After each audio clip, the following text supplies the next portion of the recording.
Ang salita ko po ay hango po sa Mateo 7, 7-11. Tayo po tayo at ating pong basahin ang kanyang salita. Amen po. Para ma-bless naman po tayo.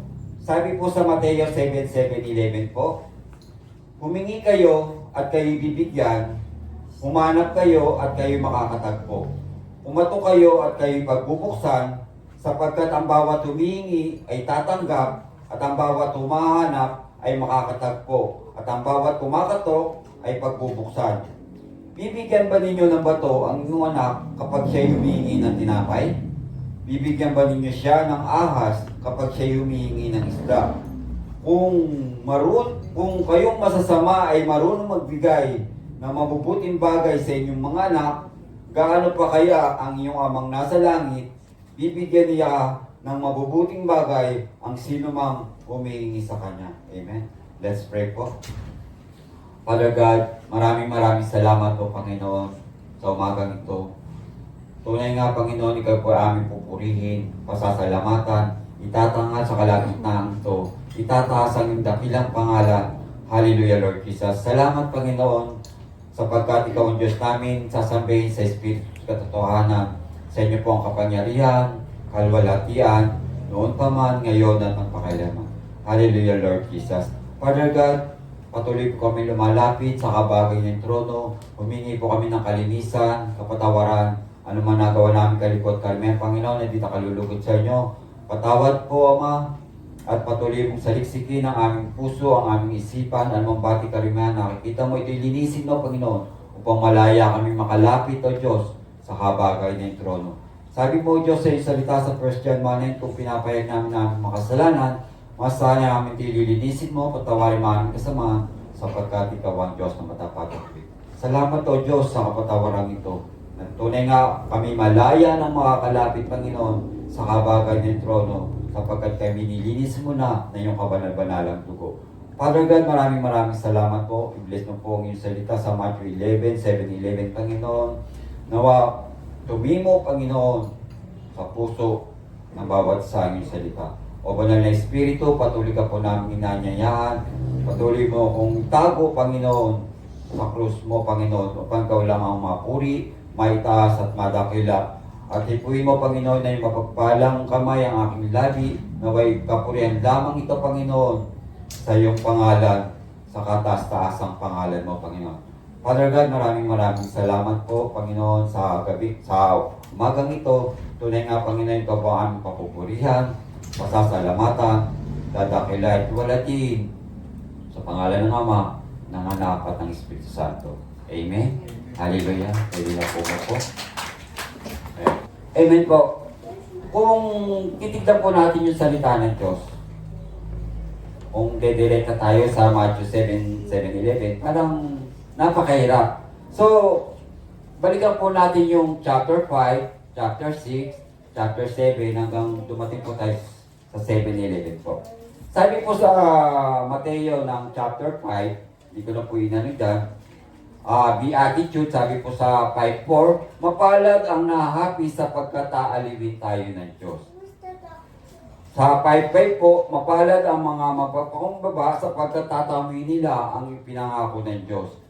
Sa 5:8, mapalad ang malinis ang puso sapagkat makikita nila ang Diyos. Ito po yung kailangan maging ugali po ng ating mga Kristiyano po, ng bawat isa. Sa 6 po, ng Mateo, puro pakitang tao po ang binabanggit po dito sa Mateo chapter 6 po. Sabi po sa Mateo 6:1, pag-ingatan ninyong pakitang tao. Sa Mateo 6:5 po, mahilig silang manalangin ng patayo sa sinagoga. Ito po yung mga hindi dapat po natin tularan. Pag-aayuno, huwag kayong magmukhang malungkot. So, pag nag-aayuno tayo kasi talagang pinakikita ng, alam mo naman, yung mga Pariseo, talagang pinakikita lungkot na lungkot sila para makita sila ng mga tao na tunay nga silang nag-aayuno para sa Panginoon. Pero po sa Mateo 6:19 po, huwag kayong mag-impok ng kayamanan dito sa lupa. So, yung mga kayamanan dito sa lupa, alam naman natin na ito'y nasisira. So, kailangan mag-impok po tayo ng kayamanan panlangit. So, tayo mga Kristiyano, pupunta po tayo sa church natin para makapag-impok po tayo ng kayamanan panlangit po. Amen po. Kanina po, bago umalis po, sino po ba sa inyo ang nanalangin na? Sino nakapanalangin? Amen. Ano po ba yung laman ng panalangin natin? Dapat yung laman po ng panalangin natin, hindi lang po ang sarili natin. Dapat po, may panalangin din tungkol sa karya po ng langit sa ating mga kaibigan para naandun po yung gabay at patnubay ng bawat isa sa atin. Amen po. Sa Matthew 7 naman po, ito na po, sabi, huwag kayong hahaton. So, kung titignan natin yung Matthew 5, Beatitude, sa chapter 6, pakitang tao, sa 7 po, huwag kayong hahaton. So, kung isa-isainan po natin to, talagang maano tayo sa salita ng Diyos. Pero sabi po sa Matthew 7:7, humingi kayo at kayo'y bibigyan, humanap kayo at kayo'y makakasumpok, kumato kayo at kayo'y pagbubuksan. Kung tayo mananalangin, ito pagbabasehan natin, wala siyang guideline para sa panalangin natin. So, talagang ibibigay. Sabi nga, humingi kayo at kayo'y bibigyan. Humanap kayo at kayo'y makakasumpong, kumato kayo at kayo'y pagbubuksan. So, sa panalangin po natin, kasi dapat po may pamantayan po sa panalangin eh. So, hindi naman po, sabi nga, pag tayo po nanalangin, may tatlong inaano si Lord. Ano yung una? Sasagot siya, oo. Minsan, hindi. Minsan, waiting po. So, pag-aaralan po natin kung bakit po. Sabi po, humingi, ask. Sa Matthew 21:22, ang sabi po, anumang hingin ninyo sa panalangin ay tanggapin ninyo kung nananalig kayo. Amen po sa ating pananalangin po. Kung hindi po tayo nananalangin, malamang hindi po natin ipagkakaloob sa atin ng Diyos kung hindi natin ito tatanggapin sa ating pananalangin. Kailangan positive po tayo sa pananalangin natin. Na alam natin kung ano po yung pinanalangin natin upang matanggap natin kung ano po ang hinihingi natin. Dapat klarado po. Amen po. Sabi po sa Efeso 3:20, sa Kanya na makakagawa ng higit pa kaysa maaari nating hilingin at isipin sa pamamagitan ng Kanyang kapangyarihang naghahari sa atin. Amen po. Gamitin po natin yung kapangyarihan na pinagkaloob sa atin sa paghingi kung ano po ang ating kailangan. Kasi po yun ba, nakakalimutan na pong humingi. Darating yung pagsubok, hindi naman humihingi kay Lord na, Lord, bigyan mo ko ng kalakasan para malabanan ko anumang pagsubok na dumarating sa aking buhay. Hingi po tayo. Kasi alam ni Lord ko na po yung pangangailangan natin eh. Ang gusto lang ni Lord, banggitin natin ang ating mga labi na nagmumula po sa ating mga puso. Amen po. Sabi po sa Santiago 1:5, ngunit kung ang sino man sa inyo ay kulang ng karunungan, humingi siya sa Diyos at siya'y bibigyan sapagkat ang Diyos ay nagbibigay ng sagana at di nanunubag. Amen po. So, hingin po natin yung kaalaman, karunungan, understanding para maunawaan po natin yung hiwaga at lalim ng salita ng Diyos. Kasi po tayo, nung nagbabasa po tayo ng Bible, hindi po natin ito maintindihan. Ang sariling karunungan lang po natin, para lang po tayo nagbabasa ng comics. Pero kung hiningin natin yung tulong ng Banal na Espiritu sa pagbabasa ng Banal na Salita ng Diyos, naandun po, tuturuan niya tayo, ititimo niya sa ating puso. Kaya mapalad po tayo kasi meron po tayong reading Bible. Nasa ano na nga po tayo. Di ba 3 aklat po yung binabasa natin, yung Genesis, yung Awit at ang Lucas. So ito po, malaki pong may tutulong sa bawat isa sa atin. Kaya yung hindi po kasama sa Bible reading, mag-register na po kayo, i-text nyo si ang ating pastor para makasama po kayo. Masarap po magbasa ng salita ng Diyos Sabi nga, meditate day and night ang kanyang salita. Amen po. Sabi po, humanap, seek, Matthew 6:33. But seek first the kingdom of God and His righteousness, and all these things will be added unto you. Sa Tagalog po, ngunit higit sa lahat ay pagsikapan ninyo na kayo'y pagkarian ng Diyos, mamuhay ng ayon sa kanyang kalooban at ibibigay niya sa inyo ang lahat ng inyong pangangailangan. Amen po. Unahin po natin ang kanyang karian at mamuhay sa kanyang kalooban. So pag ginawa po natin ito, nandun na po yung blessing, kasunod na lahat. Ibibigay na lahat ni Lord sa atin. Kaya alam po, dapat po makasunod po tayo sa kanyang kalooban. Unahin po natin yung kanyang kaharian, na tayo'y pagharian ng Diyos. Kasi kung di po natin ito gagawin, wala po. Ito po ang pamantayan bilang isang Kristiyano na dapat po tayo ay lumakad sa kanyang katwiran tungo po sa buhay na walang hanggan. Amen po. Sabi po sa Kawikaan 8:17, mahal ko silang lahat na sa akin nagmamahal. Kapag hinanap ako ng masikap, tiyak na masusumpungan. Amen po. Sa pag-aaral po na ating salita, di ba, minsan maano nyo na may bumubulong sa inyo, na ito, basahin nyo. At tunay nga kung tayo po ay nagsisikap sa pag-aaral ng kanyang salita, masusumpungan natin. Ano ba yung ating masusumpungan? Ito po yung mga lihim, yung hiwaga na salita ng Diyos na hindi po natin nalalaman. Pero ito po yung nangyari na sa simula pa lang. Ngayon pa lang po na natin nalalaman nung tayo po tumanggap at nakilala natin ang ating Panginoon at sarili po natin tagapagligtas. Amen po. Kaya tayo magsikap, tiyak na masusumpungan natin ang kanyang salita na itanim sa ating puso at isipan. Amen po. Sa Jeremias 29:12-13. Kung maganap ito, kayo'y tatawag, lalapit at dadalangin sa akin, at diringin ko naman kayo. Kapag hinanap ninyo ako'y inyong matatagpuan, kung buong puso ninyo kung hahanapin. Amen po. Napaganda po itong verse na to. Ulitin ko po Kung maganap na ito, kayo'y tatawag, lalapit at dadalangin sa akin, at diringin ko naman kayo kapag hinanap ninyo at ako'y inyong matatagpuan, kung buong puso ninyo kung hahanapin. Amen po.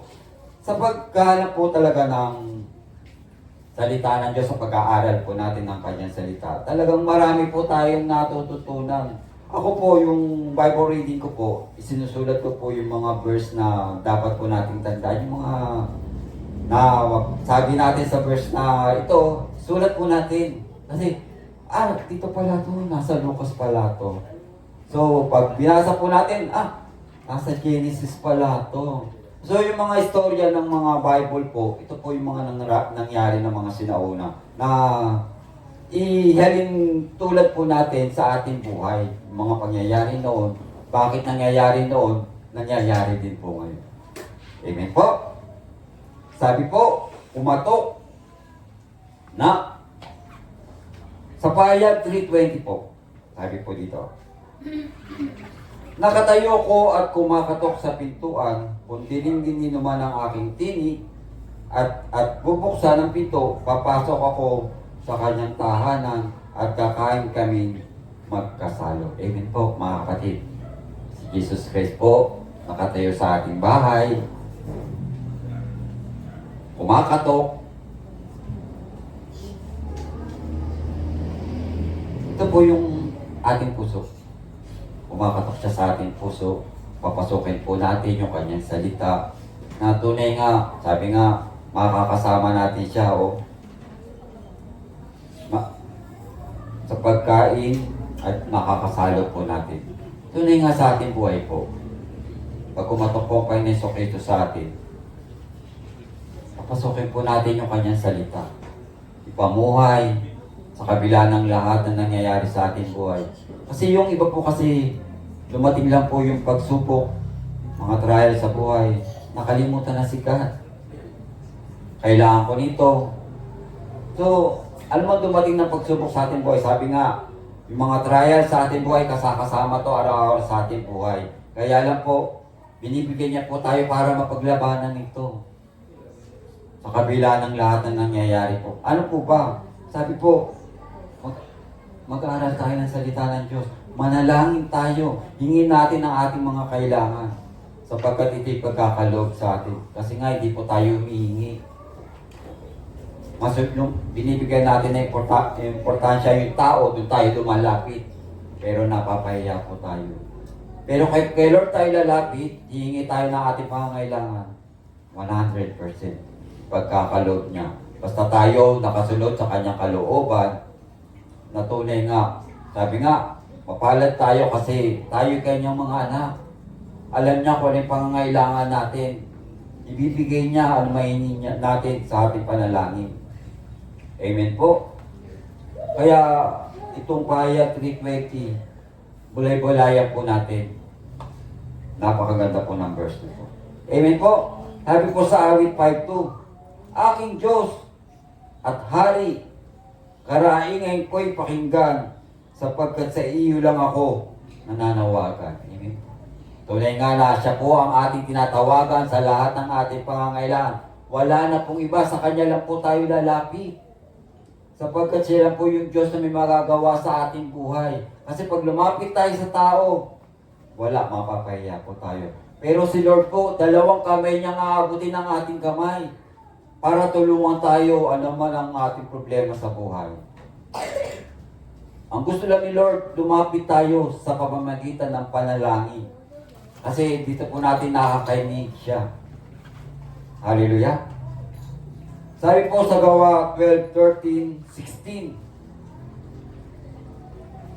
Ito po yung istorya ni Pedro. Kasi si Pedro po dito nung nakulong. Dito po makikita natin yung kapangyarihan ng pananalangin po. Yung mga kasama po ni Pedro, nananalangin po sila. Kasi po si Pedro nakulong. Nakita naman natin kung babasahin po natin istorya nung Gawa 12:13-16. Ginawa ko na lang po yung si Pedro. Basahin ko muna. Nang si Pedro ay kumatok sa pinto, lumapit si Rhoda na isang katulong upang tignan kung sino yon. Nakilala niya agad ang tinig ni Pedro. At sa laki ng tuwa, hindi nagawang buksan ang pinto. Sa halip, tumakbo siya papasok at sinabi sa lahat na si Pedro ay nasa pintuan. Nahihibang ka ba? Sabi nila, ngunit iginit niyang naroon si Pedro. Kaya sinabi nila, baka naman anghel niya yon. Samantalang patuloy na kumakatok si Pedro, nang buksan nila ang pinto, nakita nila si Pedro at hindi sila makapaniwala. Amen po, kasi si Pedro po rito nakakulong.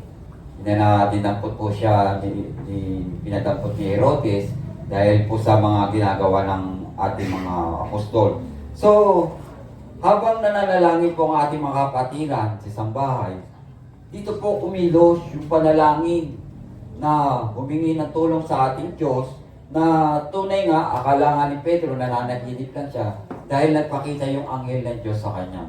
So, nakatinikala siya, maraming gwardiya, pati pa, talagang nakakatena, talagang hindi makakawala. So, dahil sa panalangin po ng ating mga kapatid, may isang anghel po nagpakita sa kanya, tinapik siya, sabi, bumangon ka, suot mo sandalyan mo at magbalabal ka. So, natanggal po yung tanikala niya, yung kadena niya, talagang nakalabas siya. Nakalabas sila sa unang pinto, yung mga gwardiya hindi na malaya na si Pedro po ay nawawala. Hanggang sa huling pinto, nakalabas po sila kasi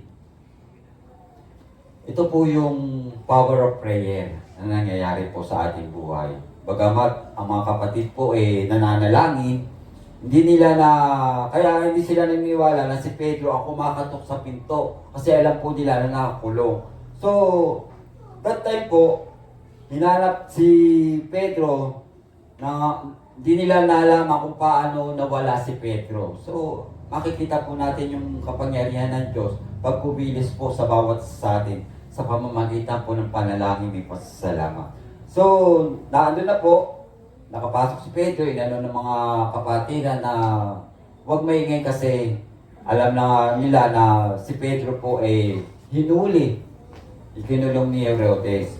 So, sa ating pong mga buhay, kung tayo po talaga na 100% naglilingkod kay Lord, mararanasan po natin yung pagkilos niya, yung kapangyarihan niya sa atin, sa kabila ng lahat. Kasi po, yung panalangin po na ginagawa ng mga elders natin, yung midweek po, para po sa ating church, sa Nagpayong, sa San Andres, Quezon, sa bawat manggagawa, bawat pamilya, sa bansang Pilipinas, maging sa bayang Israel. Ito po yung pinapanalangin po namin na nawa na tayo'y abutin ng Panginoon sa kabila ng lahat na nangyayari po sa ating buhay. Amen po. Ulitin ko po sa Matthew 7:7, humingi kayo at kayo'y bibigyan, humanap kayo at kayo makakasumpong, kumato kayo at kayo'y pagbubuksan. Amen po. Sabi po sa title po natin, apat na gabay sa matapat na pananalangin po. Una po, tamang puso, malinis na puso. Sa atin po, kung tayo po'y mananalangin, dapat tama ang puso natin na makasunod sa kalooban ng Diyos dahil sa pamamagitan ng panalangin, may pagsamo at maunawaan natin ang kanyang salita. Sa panalangin may pasasalamat. Sabi nga ng verse natin, humanap, humingi, at kumatok. So sa pananalangin po natin, tunay nga na ibibigay ng Panginoon kasi sabi nga, humingi kayo at kayo bibigyan, humanap kayo at kayo makakasumpong, kumatok kayo at kayo'y pagbubuksan. So wala siyang pamantayan na hinihingi. Talagang ipagkakaloob sa atin. Kasi po, kung hihingi tayo, tayo ay bibigyan. Kung tayo humanap, tayo ay makakasumpong. Ano ba dapat nating hanapin? Yung kanyang salita para masumpungan po natin. Saan po tayo kakatok? At ang pito'y pagbubuksan po sa atin. So mapalad tayo kasi may salita po tayo ng Diyos para maging gabay po natin sa araw na araw na ating pamumuhay. Sabi nga po, kailangan tayo po, kung mananalangin po tayo, dapat malinis po ang puso. Isa po to sa na para yung panalangin po natin ay tiringgin ni Lord sa kabila ng lahat. Tamang puso.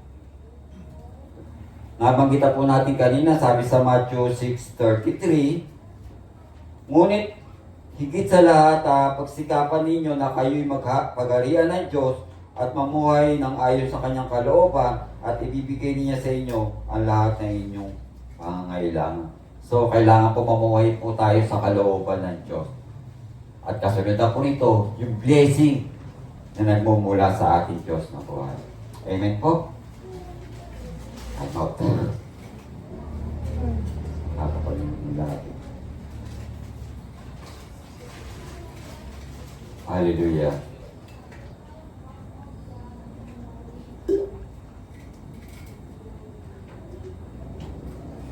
Sabi po sa awit ito, 6:18 po, 66:18.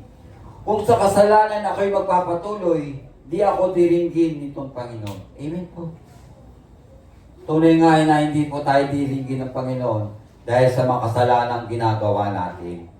So, dapat po lumapit muna tayo, humingi na tayo ng kalinisan sa Diyos para yung panalangin natin ay maabot, makarating sa Panginoon. Pero kung patuloy po tayo gagawa ng kasalanan, wala po. Hindi po natin maabot yung kalooban ng Diyos para sa atin po. Kasi po, ang kasalanan, ito po yung hadlang para hindi natin maabot yung kalwalhatian ng Diyos. Yung kapangyarihan niya. Kung tayo po'y nagkakasala, ito po yung gusto ng gawa talaga ng kaaway na ilugmok tayo sa kasalanan, sa kabila ng lahat. Pero kung yung Word of God na nasa atin po, kaya po natin lagpasan kung anumang kasalanan na dumarating sa ating buhay. Paano kung wala po tayong salita niya? Ano panlaban po natin sa mga kasalanan na dumarating sa atin? Alam naman natin ang sanlibutan po ay pasama ng pasama. Nabubuhay po sa kasalanan. Hallelujah. Kaya kung tayo pinagkasala, ingit, confess na po tayo. Nandiyan yung 1 John 1:9. Para malaya po tayo makalapit sa kabagan ng kanyang trono. Kasi sabi nga, kung kasalanan ako'y magpapatuloy, di ako diringgin itong Panginoon. Tama po. Dahil ang salita niya, tunay at tapat. Kung tayo'y makasalanan, hindi po tayo makakalapit. So, kung hindi po nagkasala yung ating mga sila Eva at Adan, malamang wala po tayo. Kasi yung authority, yung kapangyarihan na pinagkaloob sa kanila, hindi po nila ginamit. Dahil nagkasala sila. Lahat ng bagay pinagkaloob sa tao eh. Ang bili ng Panginoon, itong puno na to, huwag mong kakainin sapagkat ikaw ay mamamatay. So lahat ng bagay pinagkaloob ng Diyos sa tao. Pero ang tao na lang po talaga ang sumusuway. So nagkasala ang tao, nawala sila sa Garden ng Eden dahil sa kasalanan po. Yun po yung kamatayan, yung kasalanan na natanggap nila. So nawala yung authority sa tao hanggang sa namuhay sila, napatuloy na po nagkasala ang mga tao. Amen po. Sabi po sa 1 John 5:14, hindi tayo nang katubilin lumapit sa Diyos dahil alam natin ibibigay niya ang anumang hingin natin kung ito'y naaayon sa kanyang kalooban. Amen po. Sa panalangin po natin, kailangan nakaayon po sa kalooban ng Diyos. Kasi kung kalooban natin ang ating ipananalangin para humingi, hindi po pagkakaloob sa atin po. Kailangan tama po yung ating panalangin. Tama po yung ating puso sa kabila ng lahat. Kasi hindi po ibibigay ng Diyos ano manghingi natin kung hindi naaayon sa kanyang kalooban. Ano ba kalooban ng Diyos? Para tayo'y makasunod. Ang kalooban po ng Diyos, tayo po ay mamuhay sa kanyang salita para ano man ang ating ipanalangin, 100% ipagkakaloob po sa atin ito ng Diyos. Amen po! Santiago 4:3 po, humingi man kayo, wala rin kayo matatanggap dahil hindi tama ang inyong layunin. Humingi kayo upang mapagbigyan ang inyong kalayawan. So, sa pananalangin po, siguro po may nananalangin na para lang sa kalayawan po niya. Pero mali po itong panalangin na ito eh. Humingi man kayo, wala rin kayo matatanggap dahil hindi tama ang inyong layunin. So, kung alam naman natin kung mali yung panalangin natin eh, 100% hindi po pagkakaloob talaga ni God to. Kasi po, ang panalangin humihingi ng ganito eh, para sa sariling kalayawan, yung para sarili lang, hindi po talaga pagkakaloob ni Lord. Kasi alam ni Lord na kung ano yung pangangailangan natin eh. Hindi niya ibibigay yung isang bagay kung mapapasama ka. Ibibigay niya yung isang bagay na lalago ka, may papahig mo yung kanyang salita. Doon, sigurado, tumpak tayo sa Panginoon. Sabi po sa Matthew 6:10, your kingdom come, you will be done on earth. Amen? Sabi po, naway maghari ka sa amin, sundin nawa ang iyong kalooban dito sa lupa para sa langit. Amen po. So, dito pala po, tinuturo na tayo na makasunod sa kanyang kalooban. Sapagkat kung ano po yung kayamanan na iimpok natin, ito po yung madadala natin.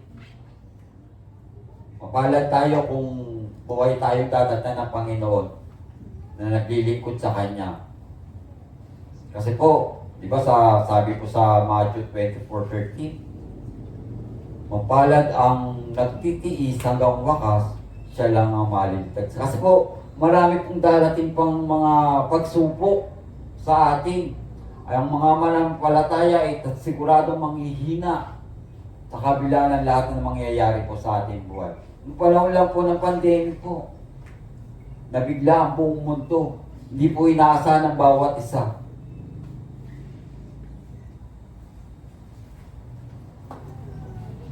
Talaga namang katakot-takot na dumating sa ating buhay itong pandemic nito. Pero mapalad tayo dahil may Diyos tayo. Na siya po nagmamahal, nagmamalasakit sa atin. Iingatan tayo, anumang pandemya dumating sa ating buhay, naandyan siya. Kapit lang tayo sa Kanya. Sapagkat siya po ang Diyos na nagmamalasakit sa atin. Sa lahat ng pagsubok na dumarating sa atin. Pangalawa po, tamang saloobin o right attitude po. Kung mananalangin po tayo, ay dapat tama ang ating paglakad sa katuwiran ng Diyos at pag-uugali at tama ang iyong kalooban sa paghingi sa panalangin may pagpapakumbaba sa Diyos. Amen po. Kasi baka may nananalangin na itinataas yung kanyang sarili. Hindi po ang itataas po natin ng ating Diyos. Kailangan magpakumbaba tayo. May kababaan loob pag tayo po ay humihingi. Sapagkat ito po ang nais ng Diyos. Tinuturuan niyo po tayo manalangin ng tama para naandun po yung tunay na pagsagot sa ating panalangin. Magpakumbaba kung tayo po ay lalapit. Sapagkat ito po ang nais ng Diyos sa atin po. Sabi po sa Matthew 7:8, mapalad ang bawat humingi ay tatanggap, ang bawat humahanap at makakatagpo, ang bawat kumakatok ay pagbubuksan. Amen po. Sapagkat ang bawat humingi ay tatanggap, ang bawat humahanap ay makakatagpo, at ang bawat kumakatok ay pagbubuksan po. So, inulit na naman po sa na talagang naman na walang pamantayan ng Panginoon sa kanyang salita, na tunay nga ang bawat humingi ay tatanggap, ang bawat humahanap ay makakatagpo, at ang bawat kumakatok ay pagbubuksan. So, kung titignan po natin itong verse na to, talagang wala akong pamantayan sa pananalangin.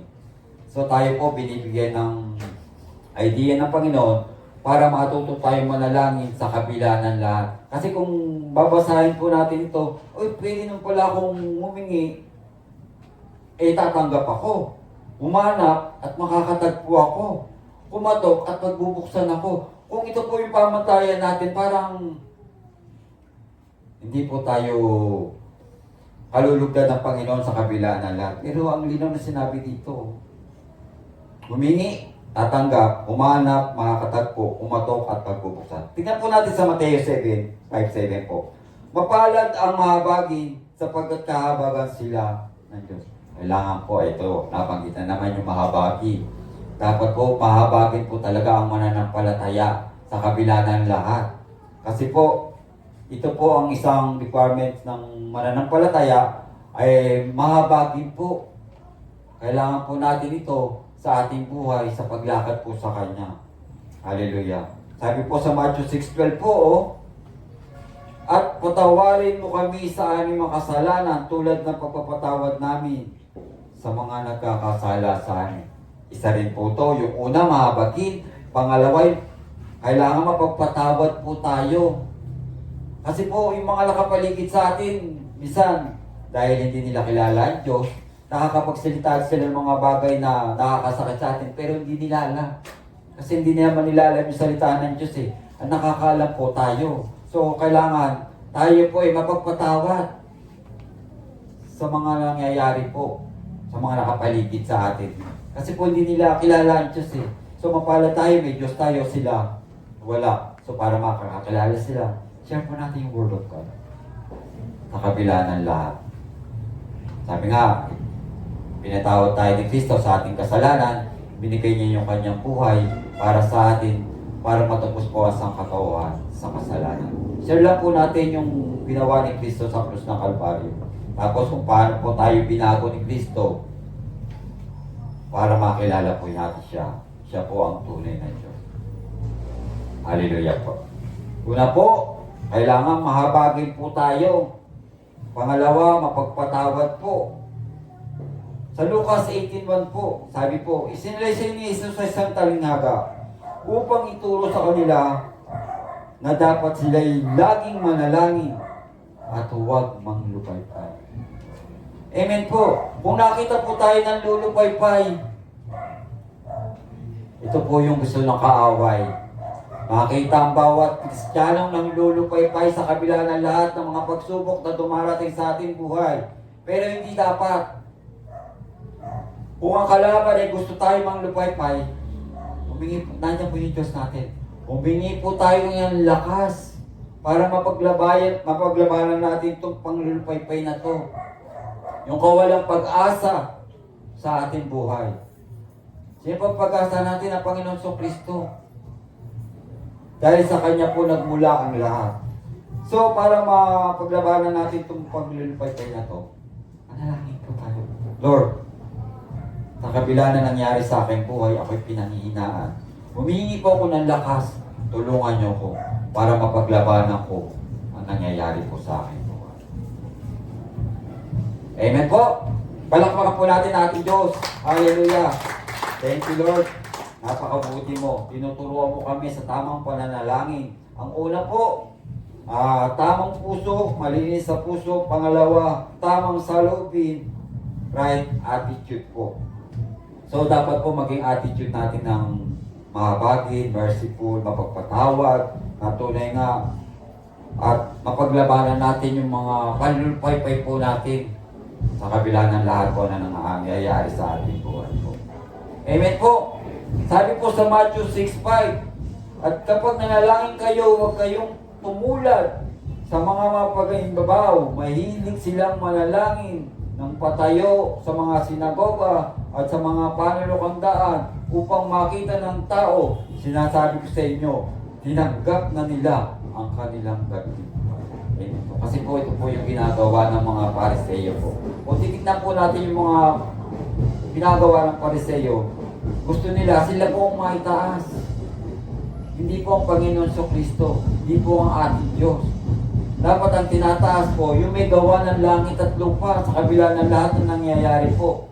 Di ba kung sila tayo sa panulukan, nakita ng maraming tao, ay, ang bait naman ito, nananalangin. So, na-receive na po niya yung kanyang blessing. Blessing na nagmumula sa tao po. Pero mas maganda po yung blessing na marireceive natin ay galing po sa ating Diyos na buhay. Hallelujah po. Kasi nga, kung tayo po patuloy na maglilingkod sa kanyang kalooban, ano man ang hingin natin, 100% ipagkakalo po sa atin ng ating Diyos na buhay. Kasi nga, kung babalikan po natin yung mga sinauna nating reliyon, yung iba pa nga dyan, naglalakad pa ng paluhod eh.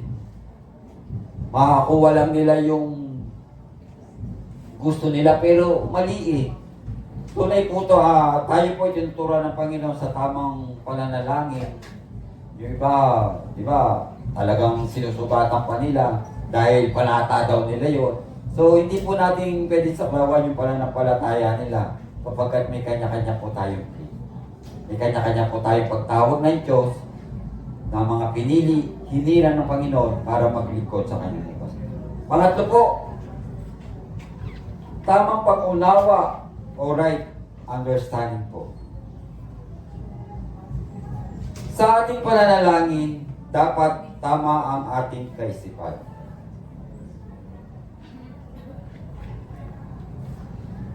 At kaunawaan sa salita ng Diyos sapagkat binigyan niya tayo ng pangunawa para maintindihan natin ang lalim ng salita ng Diyos upang makilala natin ang tunay at wagas na pag-ibig ng Diyos. Amen po.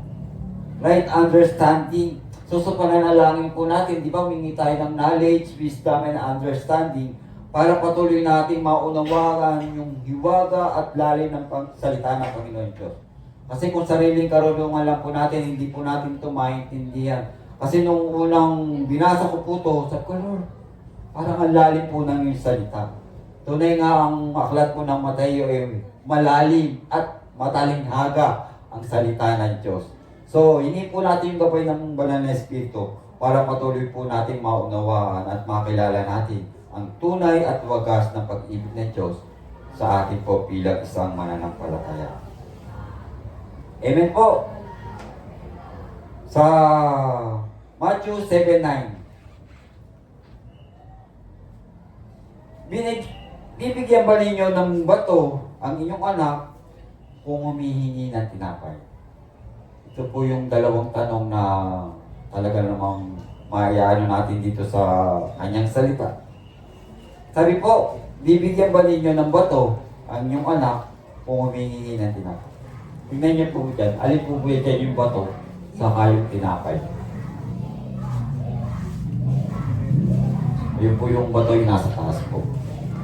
Kasi po, sa ating pananalangin po, kung hihingi po tayo, kasi po, sabi nga, bibigyan ba ninyo ng bato ang inyong anak kung humihingi ng tinapay? Sa ating po mga magulang, di ba may mga anak tayo? Sino may mga anak ka dito?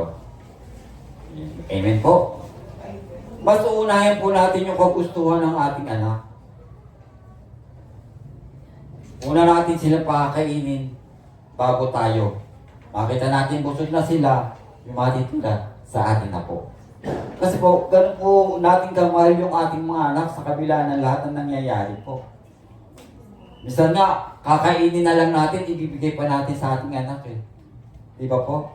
Kahit gutom na tayo, talagang ibibigay. Unahin natin yung ating anak sa kanyang pangangailangan po. Amen po? So sa ating buhay po, sabi nga sa Matthew 4:40 ko na po isinulat, hindi lang po tayo sa tinapay na buhay, kundi sa bawat salita ng Diyos na nagmumula sa kanyang bibig po. So, tayo po, kung tayo po'y mananalangin, ang ating anak humihingi ng tinapay, bibigyan ba natin ng bato? Siyempre hindi po. Tayo po, di ba yung nagluluto, nagsasaing, di ba may mga bato-bato yun? Pag hindi yung pinili, pag kinain nyo, kinagat nyo, sira po yung ating ngipin. So, dapat po linisin para yung pagkain natin ay makakain tayo ng maayos. Bisa nga, pagkain mo ng hindi mo natanggal yung sira pa yung ngipin mo sa kabila na lang. So, ito po yung kaya napagkama lang yung tinapay bato. Yung tinapay po kasi niluluto sa bato. Nung araw po. Amen po.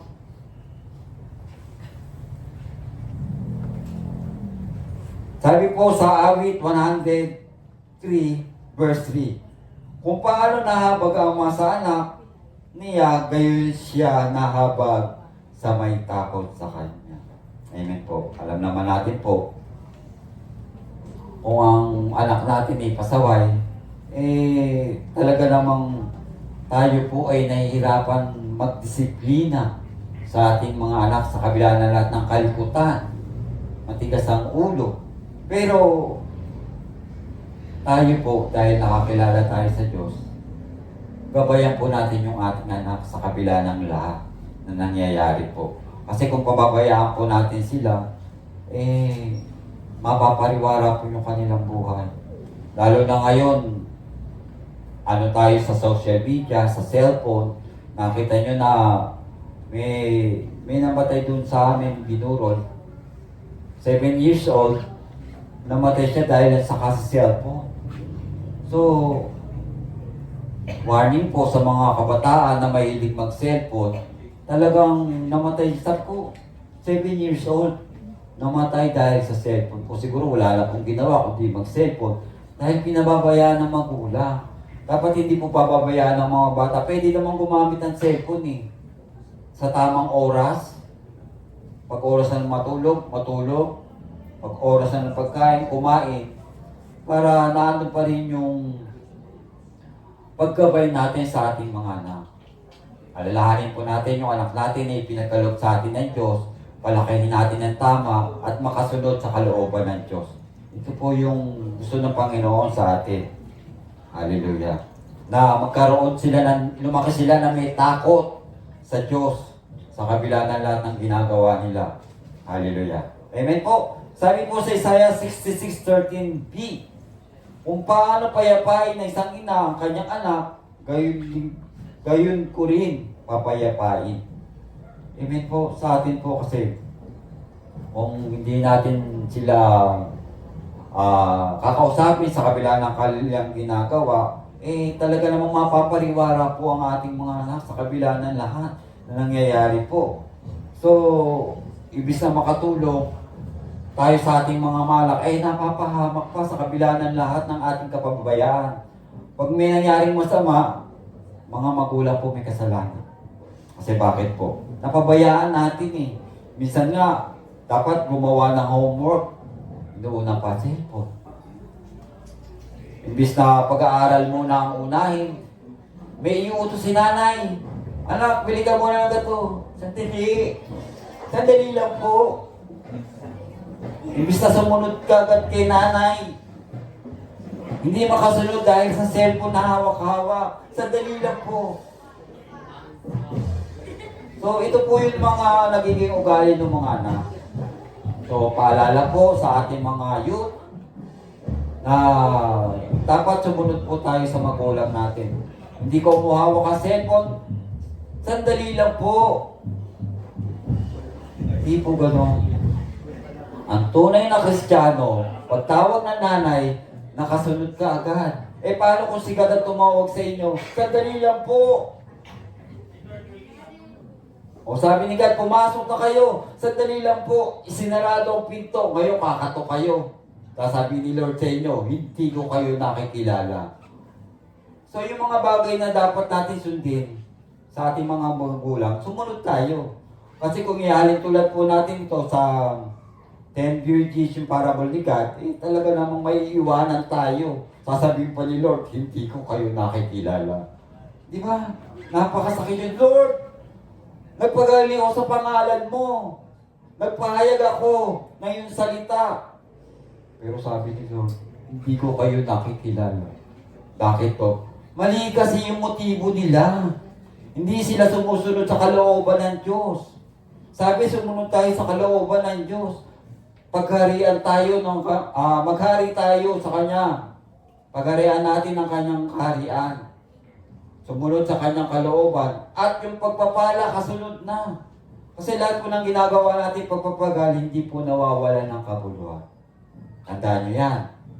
Lahat ng ginagawa natin dito sa church, hindi po nawawala ng kabuluhan. Sapagkat ito po ang nais niya sa Kanyang mga lingkod, na maglingkod na may malinis na puso, tamang pangunawa, at tamang salupin o right attitude. Ito po dapat taglay-taglay po ng mananampalataya. Lalong-lalo na kung tayo po ay mananalangin. Bigay natin kay Lord yung 100% na siya po yung ating uunahin. Pag inuna natin siya, kasunod na yung blessing eh. Basta na-accomplish natin yung bawat ministry natin sa araw-araw, naandun po yung blessing ni Lord. Amen po. Awit 20:17. Itakwil man ako ng aking ama at ina, si Yahweh at sa akin ay mag-aaruga. Amen po. Naranasan nyo na ba na itakwil tayo ng tatay at nanay natin? So, kung titignan po natin to sa buhay po ng sanlibutan, malimit po mangyari ito. Kasi po, hindi po nila alam yung salita ng Diyos. So, tayo po mga Kristiyano, malabo naman mangyari ito, naitakwil tayo ng ating mga magulang. Pero kung mangyayari ito, nandiyan po si God. Siya po yung mag-aaruga sa atin. Siya po yung mag-aalaga. Siya po yung magmamahal. Siya po yung magsusupply sa lahat ng ating pangangailangan sa kabila ng lahat na nangyayari. Kasi hindi naman po tayo tatakwil ng ating amatin ha. Kung tama yung ginagawa natin, malamang mali ang ginagawa ng binabanggit sa Biblia na ito. Kanyang salita. Kasi hindi naman po tayo tatakwil ng ating amatin ha, kung tama ang ating ginagawa. So, tayo po, gaya nung isang araw po, napalo ko po yung bunso ko Bagamat ayaw kong paluin, eh, talaga namang yung may bahay ko, inapunta sa akin yung pamalo, pinadapa ko po. Kasi sabi ko sa bunso ko, kay TJ, Jay, alam mo naman, hindi kita papaluin kung tama yung ginagawa mo. Pero kung mali na yung ginagawa mo, alam mo na kung anong dapat. So, dumapa na po siya. Pinalo ko siya para hindi ko naman pinalo siya dahil hindi ko siya mahal. Pinalo ko siya dahil mahal ko siya. Ayokong mapariwara siya sa kabila ng lahat. Lumalaki siya na pasaway eh. So dapat maliit pa lang po, tulungan na po natin yung ating anak na ituwid yung kanilang ginagawa sa kabila ng lahat ng kamalian na nangyayari po. So, ayun, napalo ko siya. Sabi ko, hindi naman ko pinalo kita, hindi kita mahal. Mahal na mahal kita kasi ayoko mapariwara ka sa kabila ng lahat. Amen po? Sabi po sa Hosea 4:6 po, nalipo ang aking bayan dahil sa kamangmangan. Amen po. Alam natin na talagang ang kanyang bayan ay mga pasaway, mga matitigas ang ulo, hindi sumusunod sa salita ng Diyos. Sabi ni Lord, nung nilabas sila sa Egypto, ako lamang ang inyong sasambahin. Pero nung ginawa, kuwawa sila po ng Diyos na ribulto. So marami pong namamatay dahil po sa kamangmangan. Bagamat ginagawa ni God ang lahat para sa kanila, wala na po. Kung tayo po ang lalayo sa salita ng Diyos, wala. Kawawa na po tayo kung tayo po ilalayo sa salita ng Diyos. Wala na po tayo pinakaiba sa sanlibutan. Kaya, binigyan po tayo ng kapangyarihan ng Diyos para malaman natin kung ano ang dapat natin gawin sa kabila ng lahat. So, nalipo lang kanyang bayan dahil sa kanyang kamangmangan. Pero sa kabila ng lahat, mahal pa rin sila ng Diyos. Dahil sila po yung pinili. Sa kabila ng lahat ng ginagawa nila. Pero naandun pa rin yung pagmamahal ng Diyos. Kasi iba po yung pangako at tipan ng Diyos kay Abraham, kay Isaac, kay Jacob. So kaya hanggang ngayon, tinatamasa po natin yung pagpapala na nagmumula sa ating Diyos. Sa kabila ng lahat na nangyayari po. Kaya kapit lang po tayo kay Lord. Amen po? Sa Matthew 7:10. Bibigyan ba ninyo ng ahas kung humihingi ng isda? Amen po. Sabi ko, Lord, paano ba gagawin ko dito? Ito po yung tanong na talagang hindi mo kayang ipaliwanag sa sariling karunungan. So, sabi ko, Lord, o pala na Espiritu, tulungan mo po. Kasi po, ulitin ko po ang Matthew 7:10, bibigyan ba ninyo ng ahas kung humihingi ng isda? So ito po, ang binabanggit na ahas po dito, yung lutong ahas. Hindi po yung buhay. Siyempre, kung binigay mo yung buhay na ahas, talagang manunuklaw. Ito po yung luto.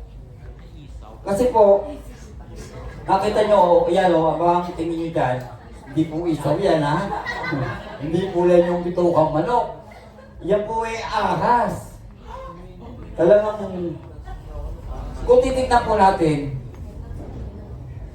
kasi po sa bansang Asia po, marami pong kumakain ng ahas. So, pag kumain ka po ng ahas, spiritually, natungisan po yung ating bilang isang Kristiyano. So, hindi po tayo dapat kumain ng maruruming pagkain. Sapagkat, yung kabanalan na nasa atin ay matutunisan spiritually po. So, yan o. Nung nag-search po ako sa YouTube, tinignan ko talagang kinakatay yung ahas kung paano ka kainin, paano lutuin. So, sabi ko, ganito wala ng mga topic, di ahas pala kinakain. So, marami po sa parte ng Asia, kumakain po talaga sila ng ahas. So, nung unang panahon po kasi bawal po sa ano ng Judaism na kumain ng ganito pong ahas sa kabila ng lahat. Amen po. Oh. Sabi po sa Lucas 11:12, bibigyan ba ninyo siya ng alakdan kung siya humihingi ng itlog? Sinerch ko rin uli yan. Kinakain din pala yung alakdan na yan. Sabi ko, di ba yan yung makamandag na mga tawag dyan sa mga pagkain na yun, mga exotic food, talagang kinakain nila. Sabi ko, pwede pa sila nakatatakot yan. Tayo nga, makita lang natin, natatakot tayo. Mamaya, yan po yung mga makamandag na mga pagkain na hindi nakalulugod po sa atin bilang isang mga Kristiyano. So, hindi po inalam Lord na sa ating po pananalangin po kasi, hindi naman tayo bibigyan ni Lord na makakasama po sa atin. Ibibigay niya yung mga bagay na nakalulugod sa atin, hindi yung masasama gaya nito. Oh. Ahas, alakta. So hindi po inalam ni Lord na tayo kumain niya. So kung mapapalood niyo po sila sa social media, talaga namang, ewan ko, basta na, ko lang na marami palang tao talaga na kumakain ng mga ganyan. So huwag na tayong kumain yan. Sapagkat yung spiritual life natin ay matutunisan sa kabila ng pagkain ng mga kanyang bagay. Amen po! Sabi po sa Lucas 22:42b, gayunman, huwag ang kalooban ko ang masunod, kundi ang kalooban mo. So, ito po yung sabi ng Panginoon nung siya'y na tunay nga sa ating pong mga buhay, kung tayo po ay susunod, ang susundin po natin, hindi po yung kalooban natin, kundi ang kalooban ng Diyos. Amen po! Sabi nga po, tamang puso, tamang saloobin, at tamang pangunawa, kung ito po'y pinagsasama-sama natin sa ating prayer, ito po'y magbubunga na isang tamang pananampalataya. Amen po? So kung ang pang-apat po, tamang pananampalataya. Sabi po sa panalangin ng may pananampalataya ay siguradong diringgin ng Diyos ang iyong panalangin dahil sa malinis ang puso, tamang saloobin, tamang pangunawa, tamang pag-uugali, tamang paglakad at malinis na kaisipan para sa tamang panalangin. Amen po? Hallelujah. Amen.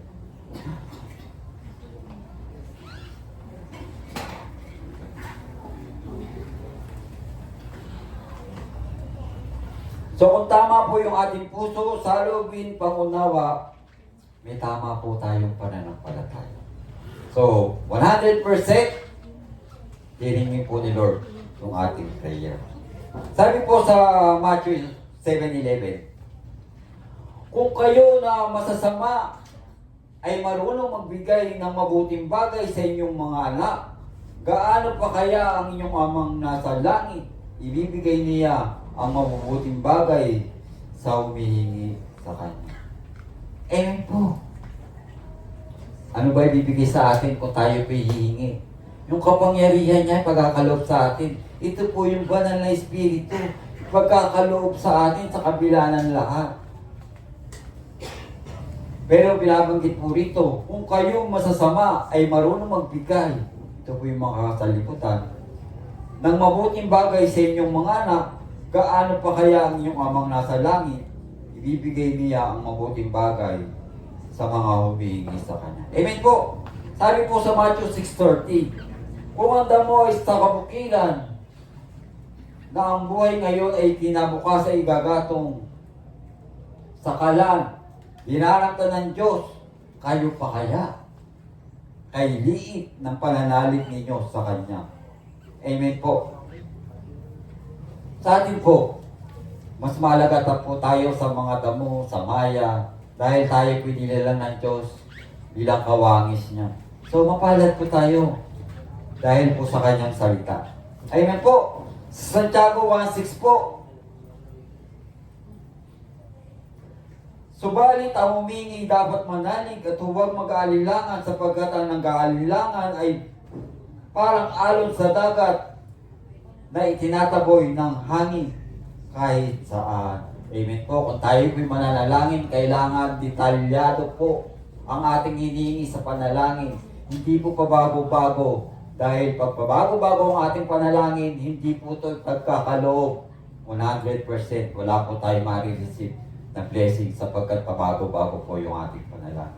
Kaya kung mananalangin tayo, dapat larado po. Ano ba yung hinihingi natin? Ano ba yung pinag-pray natin? Para 100% nato po yung kasagutan ng ating Diyos. Amen po? Sabi nga, beatitude. Ano ba yun? Love, joy, peace, patience, goodness, faithfulness, gentleness, self-control. Ito po yung kapangyarihan ng Diyos na nasa atin. Taglay-taglay po natin po ito. Galatians 5:20-23. Amen po? Ito po yung panghuli kong numbers na pagbulay-bulayan po natin sa ating buhay. Sabi po sa Efeso 6:18, ang lahat ng ito'y gawa ninyo na may panalangin at pagsamo. Manalangin kayo sa lahat ng pagkakataon. Sa patnubay ng Espiritu, lagi kayong maging handa at magpatuloy na ipanalangin ang lahat ng hinirang ng Diyos. Amen po? Let us start. God bless you. God's bless you. Let's pray po. Father God, maraming salamat po. Sa iyong salita, Panginoon. Ang lalim, Panginoon, pero naandyan ka. Patuloy mong pinaunawa sa amin, Panginoon.